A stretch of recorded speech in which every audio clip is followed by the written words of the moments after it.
The body of the Great Spirit is named YHWH. It literally means black god, or the spirit of blackness. This is a black man, leader of one of the Apache bands. And he took unto him all these, and divided them in the midst, and laid each piece one against another. And when the sun was going down, a deep sleep fell upon Abram. That's because the spirit of Elohim is the great darkness, the collective spirit that all elements share. That's YHWH. Melanin is a complex macromolecule made of about 5 complete units and 5 incomplete units in a repeating pattern using only these same 4 elements.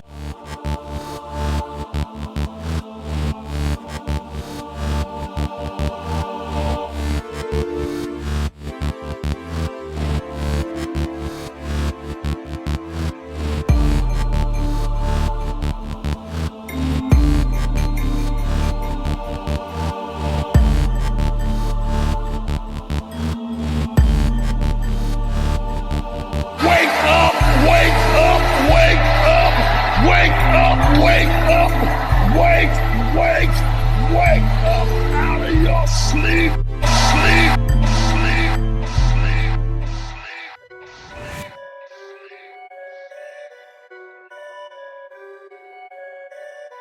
Why does Harry Potter refer to evil as dark magic? Why is Spider-Man's evil alter ego a pitch-black version of himself? Why was Hades depicted with dark gray skin and black clothes in the 1997 Disney film Hercules? This is the curse of the colonizer god. He has convinced the entire world that black is bad, and he has also convinced the entire world that you are black. Even black people equate darkness with the negative. The colonizer is at war with darkness whether he realizes it or not, and no enemy of darkness survives very long.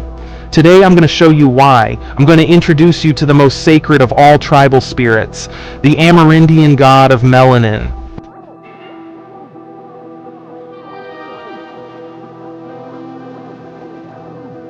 You're familiar with the term Great Spirit, right?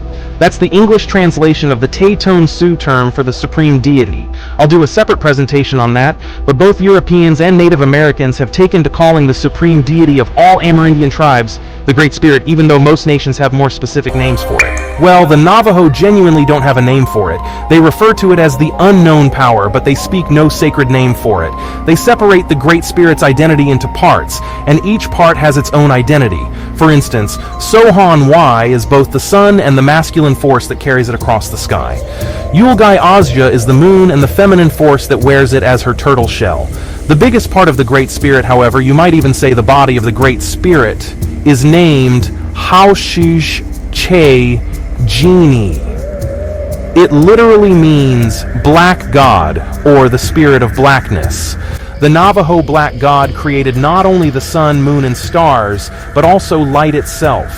Black god also happens to be the master of fire. From the University of New Mexico, a blurb about the Navajo mystery book series Darkness to Be Won says, quote, "Black God, known as YHWH in Navajo, is the god of fire and creator of the stars according to Navajo tradition." End quote. The Natural History Museum of Utah also hosts an article clarifying that Black God wears the Pleiades constellation against the temple of his head like a totem of some kind. Black God apparently has, quote, "a full moon for a mouth, a crescent moon in the center of his forehead, and the Pleiades on his left temple," end quote. Put 2 and 2 together. Black God is the body on which all celestial bodies are worn as jewelry. That's dark matter, which is what holds outer space together.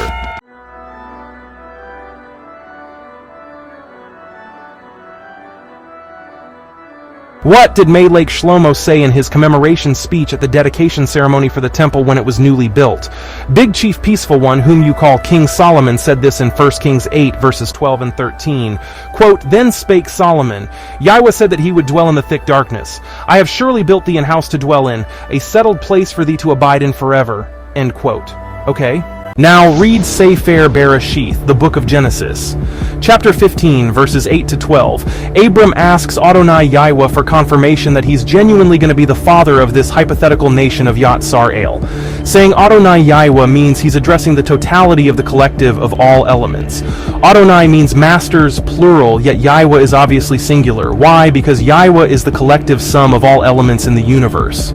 Quote, "And he said, Adonai Yahweh, whereby shall I know that I shall inherit it? And he said unto him, Take me an heifer of 3 years old, and a she-goat of 3 years old, and a ram of 3 years old, and a turtle dove, and a young pigeon. And he took unto him all these, and divided them in the midst, and laid each piece one against another. But the birds divided he not. And when the fowls came down upon the carcasses, Abram drove them away. And when the sun was going down, a deep sleep fell upon Abram, and, lo, and horror of great darkness fell upon him.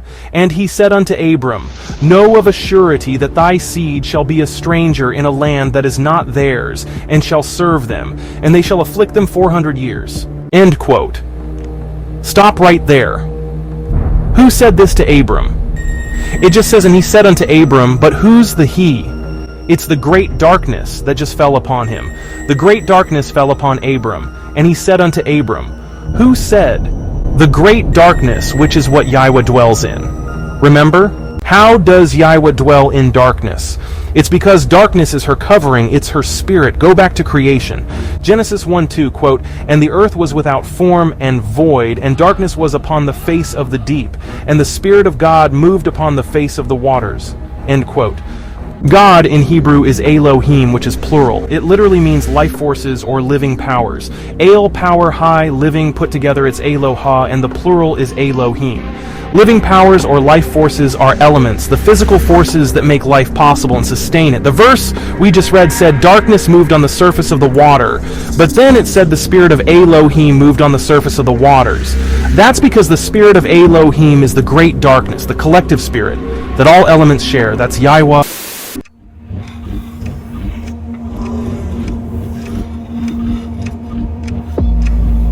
As a Creek Indian, I will always remind you of the he-cheat-D principle of discernment. 1 is an incident, 2 is a coincidence, 3 is a pattern. Big Chief. Peaceful One's speech was an incident revealing that Yahweh dwells in darkness. Abram's encounter with the great darkness that spoke to him posed what would, at the very least, be a coincidence. Finding darkness equated with the collective spirit of all life forces, that's a pattern. And there's a lot more where that came from. But this pattern also presents a problem for the colonizer. His religion is Christianity. His God is Jesus. John 8:12, quote, Then spake Jesus again unto them, saying, I am the light of the world. He that followeth me shall not walk in darkness, but shall have the light of life. End quote.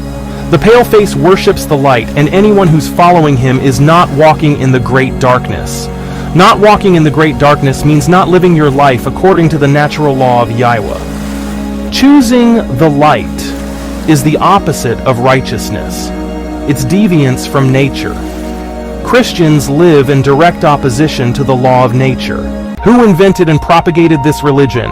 The pale face. The colonizer himself is bright because he's lost his covering over time. He's a naked seaman with no melanin to shield him, which makes him allergic to the sun, yet the sun's rays are the foundation for life on Earth. They're literally unsuited for the ecosystems of this planet. Does Jesus really bear the light of the world? Isaiah 14 verse 12, quote, How art thou fallen from heaven, O Lucifer, son of the morning? How art thou cut down to the ground, which didst weaken the nations? End quote. Lucifer is a Latin moniker. It literally means light bearer. So either Lucifer supports Jesus, or they're the same thing. The colonizer placed this name here in place of the Hebrew name written there, which is Hail El Bain Shahar. It means morning star, son of daybreak. Revelation 22 verse 16, quote, I, Jesus, have sent mine angel to testify unto you these things in the churches. I am the root and the offspring of David, and the bright and morning star. End quote. That settles it. They're one and the same. Lucifer, Jesus, it makes no difference. In truth, the morning star in Hebrew tradition was Venus. Isaiah was taunting Babylon by suggesting Venus had fallen because that's the totem for the highest Babylonian goddess, which was Ishtar. The Phoenicians called her Ashtarte, and since they heavily influenced Greco-Roman culture, the Catholic Church named the holiday of Jesus' resurrection after her, Easter. You see, this is the kind of confusion you get when you follow the light.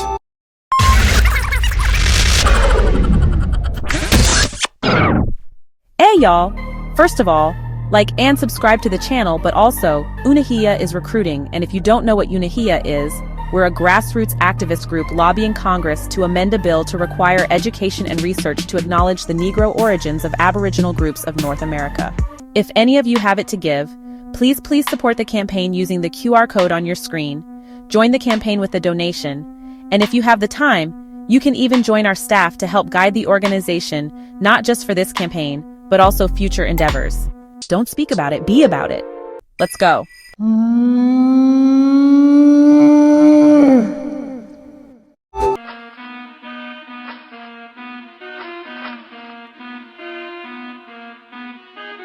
If you're black and you can trace your ancestors back to an antebellum decade here in North America, most of your ancestors were probably indigenous.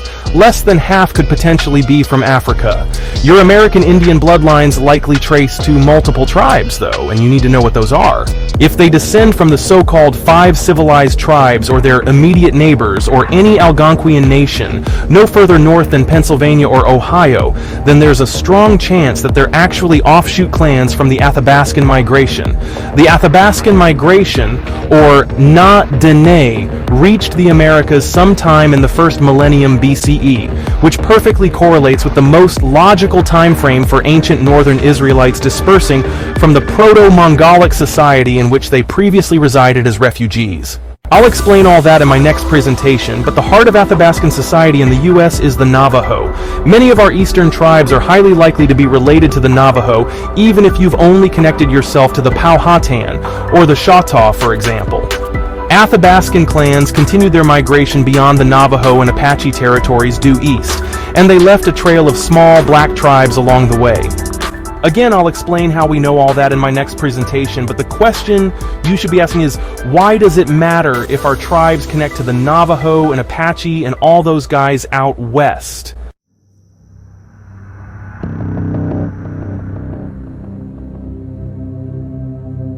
Have you ever heard of Manuelito? He's one of the most famous Navajo chiefs in American history. Look for a future presentation about why, but long story short, the conquistadors grafted their way into his bloodline. That's why he looked Hispanic. He was Hispanic.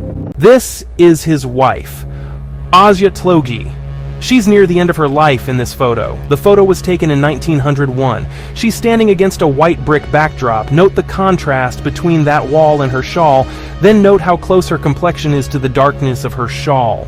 If you look closely, her hair also appears wavy, not straight. That's because she too was mixed. And even in lieu of European mixture, she still came out this dark. Not far back in her bloodline, you'd likely find much tougher hair, too. Look at her nose. That's a Negroid nose, wide nostrils. Around the same time that photo was taken, this other photo was also taken. This one comes from the Denver Public Library in Colorado, but Arizona State University digitized it for their Nature, Culture, and History at the Grand Canyon Project. The caption reads, quote, "Several Navajos stand near an unhitched wagon in Shiprock, New Mexico around 1900, end quote. You'll notice the adults in this photo are quite dark-skinned. The children are lighter shades of brown. Everyone's hair is straight because they're mixed. Mixing began 300 years before this. The fact that the tribe was still replete with people this dark by 1900 despite all the intermarriage with white people demonstrates how dark they originally were. Look at their noses. Here's an earlier sketch from the 1800s of an unnamed Navajo Indian. Look at his nose. Look at how the artist shaded his face. These are Athabascan Indians. Let me show you another chief of the Athabascans, not Navajo this time, but Apache. This is Chief Running Wolf. of the Mescalero Apache. We'll revisit him in a future video, but this man's not just a citizen of the tribe, he's the chief. The year is 1930, he has what's called a falling fro, meaning his hair is kinky, but too long to stand up. Most black women in the US can attest to the fact that reaching a certain length makes the traditional afro impossible to maintain. It'll fall to your shoulders, but it won't necessarily lie down. It's pillowy, like a black cloud. This is a black man, leader of one of the Apache bands.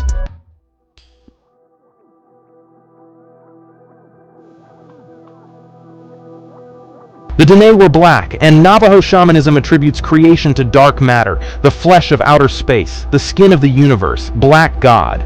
Black God created light. Why would the Navajo think darkness creates light when light causes objects to cast shadows?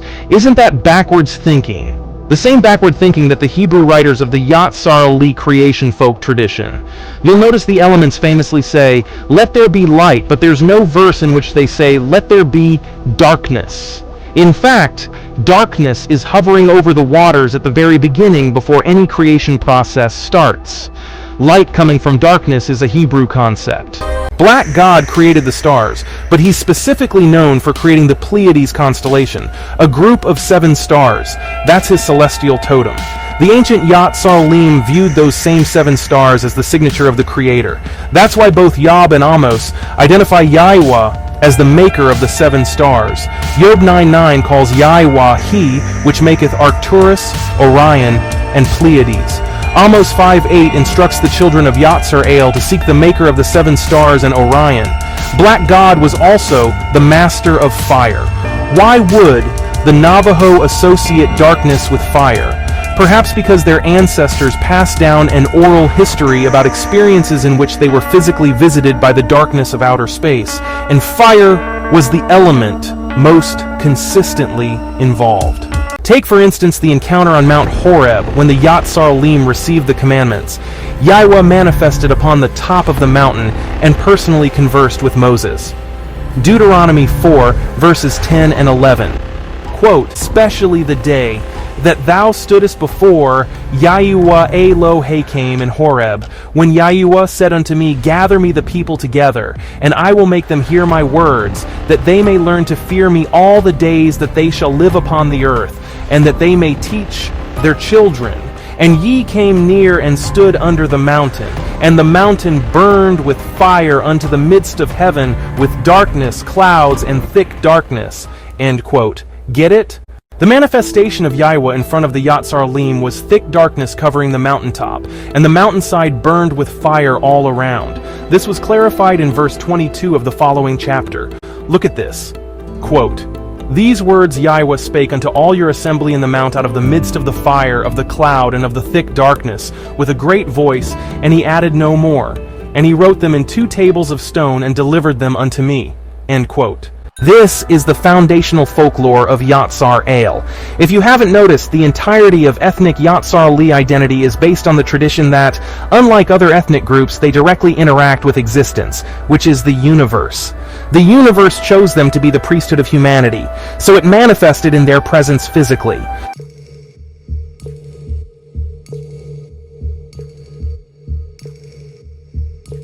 Light came from darkness, and that applies not only to physical light but also to stars, which are balls of light born in the dark matter of space. It also applies to humanity. White people were created by black people. It wasn't that long ago that the global population was still entirely black. Darkness isn't evil. Darkness is the raw state of all possibilities, both good and evil. Light organizes it into good or bad constructs. Germanic languages put the word God everywhere in the Bible, wherever the Hebrew word Elohim shows up. Elohim is the elements, not a person and not the father of Jesus. It's earth, wind, fire, water, plasma, but it's also carbon, hydrogen, oxygen, nitrogen. It's literally all the elements. Hydrogen is the most basic element in the universe, and it's one of only 3 elements hypothesized to have been present in the Big Bang. Along with carbon, nitrogen, and oxygen, these are the 4 cornerstones of life, the building blocks of organic matter. These same building blocks of organic life are also the building blocks of melanin. True spirituality is not religion, it's science. Remember Genesis 1 verse 26, and the elements said, "Let us make man in our image after our likeness." Genesis 2 verse 7, and Yahweh Elohim, the forces of nature, the powers of existence, the elements of the universe formed man of the dust of the ground and breathed into his nostrils the breath of life. The most abundant element in the dust of the ground is carbon. To form man was to also design the human being, which means making DNA. DNA is made of amino acids and proteins in a unique combination, and both of those things are nitrogen-based compounds. The breath of life actually belongs to both humanity and plant life as well as all other mammals. It's both oxygen and carbon dioxide, which is just oxygen, carbon, and two oxygens bonded by carbon. That carbon dioxide is also diffused when plants inhale it, and carbon gets back to the soil while oxygen comes back to us. Rain hits carbon-rich soil and cultivates new vegetation. That rain is dihydrogen oxide, the same way carbon bonded two oxygen atoms to give breath to plants. Hydrogen bonds two oxygens to give food to the earth so that it can give birth to new beings. That same water makes up 50 to 70% of the human body's content at any given time. See how these four elements are the four corners of life itself. Melanin is a complex macromolecule made of about 5 complete units and 5 incomplete units in a repeating pattern using only these same 4 elements and nothing else. It's nothing but tangible darkness. And it feeds on starlight, because stars are the central nodes of expansion networks nestled in the darkness to facilitate the incessant expansion of the universe. More on that in future presentations as well. Why is melanin made of macromolecules? Macromolecules are just unusually large molecules. What's bigger than that? Axions. Axions are supermassive molecules, which are rarely found anywhere, but what's one thing theorized to be built out of axions? Dark matter. Melanin is dark matter on a smaller scale with tighter interaction between its particles. All original human beings were black because we were made in the image of the elements, and that image is a hierarchy of chemical structures. That's why we had to eventually give birth to white people, because the image is not complete until an abundance of darkness gives rise to light. That's the pattern which must repeat at every level of the cycle of matter and energy. Whiteness is not a sign of evil or the mark of the beast or an indication of inferiority. It's a natural product of blackness, just like the stars themselves generating within dark matter. We create them, and they organize us. A future presentation will explain how we created them. And out of all the black peoples of the earth, there is one black ethnic group that has been chosen to serve as the intermediary between all terrestrial living organisms and existence herself. That ethnic group is Yatsar-Ale, or Israel, and we are the American Indians. We are the Aborigines of Australia. We are the Jews of Ethiopia and the medieval Congo. We are the Kafir in Yemen and Iraq. We are the Jews of Bilad el Sudan. We are the mound builders of both Palestine and Mississippi. We are the Sephardic sages of the Middle Ages in Western Europe. We are the slaves who built ancient Egypt and the United States. We are the writers of the law of nature in southern Mesopotamia, northern Australia, and East Tennessee. We are the dragons of China before China, the Nagas of India before India, and the feathered serpents of Mexico, and Peru before Mexico or Peru. We are the children of the sky people, the chosen of the thunderbirds. We are the stone that the builder refused. We are the source that the source created. We are the black.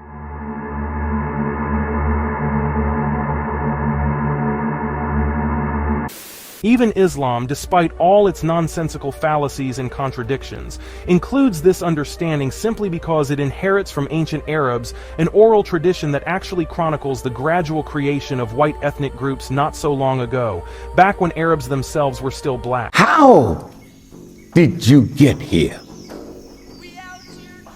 By what process were you made? The Honorable Elijah Muhammad said you were grafted out of the original black man. Your own scholars bear witness to this truth. Your scientists are now agreeing with the Honorable Elijah Muhammad that the Caucasian people are a new people on our planet, and they have brought their figures in line with the teachings of the Honorable Elijah Muhammad 6,600 years ago. My question to you is, can you, with all of your scientists, disprove what the Honorable Elijah Muhammad has said of you? You're not an ancient people. You are new people on our planet. You had to have a place of origin, and you had to have a source from which you originated. In the life germ of the black man, a black germ and a brown germ. And he said that if he could separate that brown germ, he could drive it into its last stage and clothe it with flesh and give it form and expression. And that Mr. Yaqub did.